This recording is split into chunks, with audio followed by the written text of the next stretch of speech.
അതെ അമ്മ, ഈ ജനുവരി 28 നമ്മളിപ്പോ ഈ ഗൃഹപ്രവേശം വിചാരിച്ചത്. അപ്പൊ ഈ രാവിലെ നമുക്കൊരു ഗണപതി ഹോമത്തിനായിട്ട് തുടങ്ങിയാ പോരെ? ഒരു ഗണപതി ഹോമൊക്കെ ചെയ്താൽ മതി. അതൊന്നും ഇപ്പോഴത്തെ കാലത്ത് തലേദിവസം പണിക്കാരും കാര്യമൊക്കെ ഉണ്ടാവും. തലേ രാവിലെ ഒരു ഗണപതി ഹോമം കഴിക്കാവും, തലേ വൃത്തിയായിട്ട് നടത്താൻ പറ്റുള്ളൂ. മതിയല്ലേ? പിന്നെ നമ്മളിപ്പോ ബ്രേക്ക്ഫാസ്റ്റിന്റെ കാര്യം ഒന്ന് പറഞ്ഞു കൊടുക്കുക.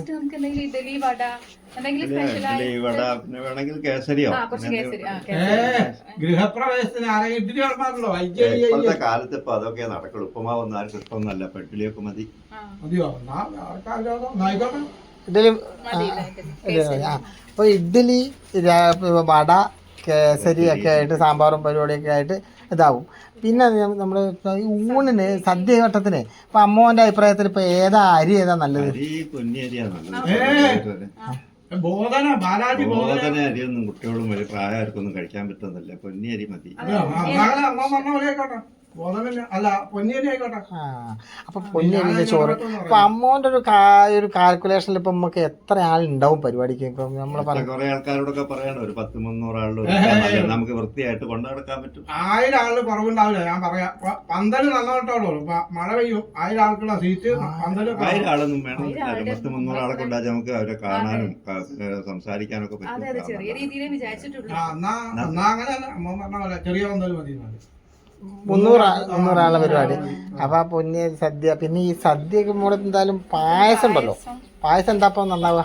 പാലടയല്ലേ? പാലടയാണ് ചക്കപ്രഥമൻ ഇപ്പൊ കിട്ടാനും ചക്കേന്റെ സീസണും നല്ല.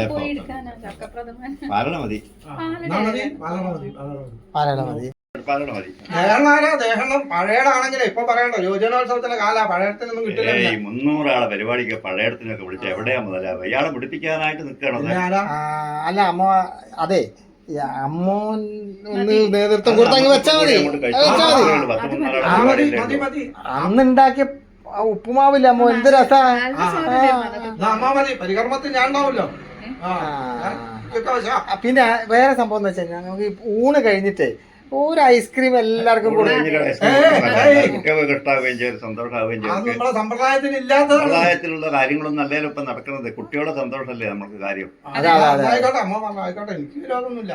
അപ്പൊ ഐസ്ക്രീം കൊടുക്കുന്നു. അപ്പൊ ഈ ഐസ്ക്രീമിന്റെ കൂടെ അത് കഴിഞ്ഞപ്പോ നമുക്ക് വൈകുന്നേരം പ്രത്യേകിച്ച് ആകുമ്പോഴേക്കും എല്ലാവരും ഒഴിഞ്ഞു പോകുമല്ലോ. നമുക്ക് വേറെ ഒരു ചായ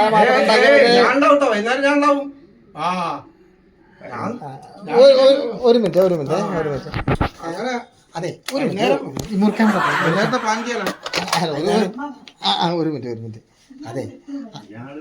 അതെ ഞാൻ വളരെ കഷ്ടപ്പെട്ട് ലോണൊക്കെ എടുത്ത് അവിടെ നിന്നൊക്കെ കടം വാങ്ങിയിട്ട് ഒരു വീട് ഉണ്ടാക്കിയിട്ടുണ്ട്. അതിൻ്റെ വീട്ടിൽ കൂടലാണ് ജനുവരി 28. അന്ന് ഞാൻ എന്തായാലും വരും. അമ്മാന്റെ കൂടെ ഞാനാണ് പരികർമ്മത്തിന് പറഞ്ഞില്ലേ? അതാ പറഞ്ഞു തരുന്നത്. ദയവ് ചെയ്ത് ആ പരിസരത്തേക്ക് വരരുത്.